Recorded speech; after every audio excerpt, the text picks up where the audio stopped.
Прывітаннячка! Гэта крынж тыдня. Праграма на Еўрарадыё, дзе мы смяемся з нахабнай махровай прапаганды.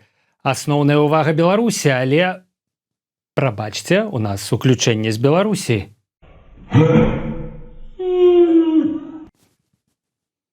Асноўная ўвага Беларусі, але не забываемся і пра расійскіх прапагандыстаў, і пра іншую крынжаціну. Прабачце, там нешта ізноў.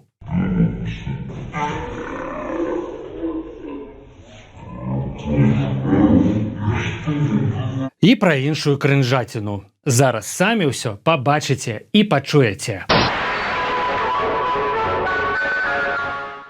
Час займальных гісторый. Пратэерэй Артемій Уладзіміраў з Масквы распавядае, як забітыя ва ўкраіне расійскія салдаты пачалі ўваскрасаць.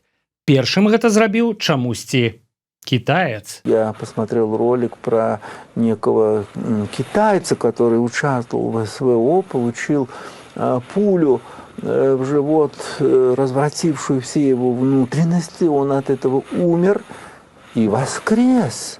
Ему явился святитель Лука Крымский, его исцелил. Але гэта не ўсё. Выявілася, што рускі поп паблытаў китайца з якутам. Ну, типа якут, китаец, вы сами разумеете. Это невероятная история якута, ветерана боевых действий и участника СВО Долоустана Иванова. Его путь в крещение и православие начался на пороге жизни и смерти. После тяжелого ранения боец умер от потери крови на операционном столе. В момент клинической смерти, когда и врачи, и медсестры были убеждены, что он мертв, у Джуса произошла судьбоносная встреча. Вось такая гісторыя, прапрацаваная да самых дробных дэталяў. Вы ж таксама заўважылі, што скошанага ўкраінскай куляй кітайца, які напраўду апынуўся якутам, выратаваў свяцитель Лука? Мінскія чыноўніцы прынеслі падарункі да Дня абароны дзяцей, сям'і ўцекачоў з Палестыны. Не абышлося без пафосной промовы. И, конечно, я думаю, что вы уже сейчас самые счастливые дети, потому что вы живете в нашей стране, такой замечательной, красивой и, самое главное, мирной. Хорошо вам? Да, хорошо. Да, поэтому, Мира, иди ко мне, получай подарок, иди. Тёця з выканкама шкадуе палестынскіх дзяцей, якія бачылі вайну. А тым часам у Беларусі ёсць дзеці, якія без аніякай вайны гадамі не бачаць сваіх бацькоў, бо іх за палітыку пасадзілі за краты. 5 дзяцей Вольгі Залатар, сын Паўла Севярынца, дачка Ігара і Дар'і Лосік, дзеці Паліны Шарэнды-Панасюк. Але гэтыя дзеткі двудушных беларускіх чыноўнікаў не хвалююць. Конкурс дупалізаў на гэтым тыдні выйграе палкоўнік Андрэй Багадзель з расказам пра тое, як усе паважаюць не тое, што подпіс, а слова Лукашэнкі.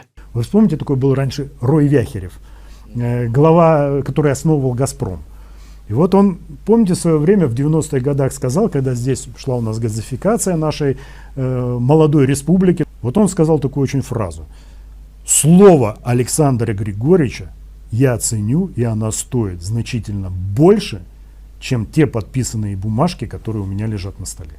Палкоўнік так паважае Вяхерова і яго меркаванне, што нават яго імя не змог правільна згадаць. Напраўду, яго завуць Рэм, а не Рой. Ну і тут не лішне будзе сказаць, што цытату, на якую спасылаецца Багадзель, мы не знайшлі. У прапагандыстаў усё пастаўлена з ног на галаву. Вось і у маладога камуніста Андрэя Лазуткіна так. Аказваецца, еўрапейцы спаць не маглі, так хацелі стварыць у сябе прэзідэнцкія рэспублікі і вертыкаль улады. Але трэба ж такому было атрымацца. Не атрымалася. И теперь яны ўсе нам зайздросцяць. Ну, все страны там, Восточной Европы и наши страны СНГ проходили этап построения президентской вертикали. Для этого надо было провести референдумы, чтобы власть от Верховных Советов, которые еще по советским конституциям имели всю власть, перешла к президенту. Те, кто смог провести такие референдумы раньше или позже, они построили президентские республики. Азербайджан, там, Беларусь, Россия. Там все более-менее сегодня стабильно. Даже Украина каким-то Те, кто не смог провести такие референдумы в 90-е годы, оказались навечно заперты в такой ситуации постоянного Верховного Совета, где вы можете, да, драться, выяснять отношения, там, кусаться, ну, потому что формально это центр силы. То есть, и поскольку у вас нету вертикали власти, вы решаете вопросы не так, как скажет батька, а так, как скажет наименее покусанный, видимо, да. У свеце Лазуткіна ўсё як у Джорджа Орвела. Дыктатура – гэта парадак. І калі гэты палітолаг паспеў так палюбіць моцную бацькаву руку і вырашаць пытанні не абмеркаваннем і пошукам аптымальнага для ўсіх рашэння, а так, як загадала ўлада. Гэта быў крынж тыдня на Еўрарадыё. Праз пару дзён будзем разбірацца з наступнай порцыяй хлусні і прапаганды. А пакуль усім міру, разборлівасці і добрых праўдзівых навінаў.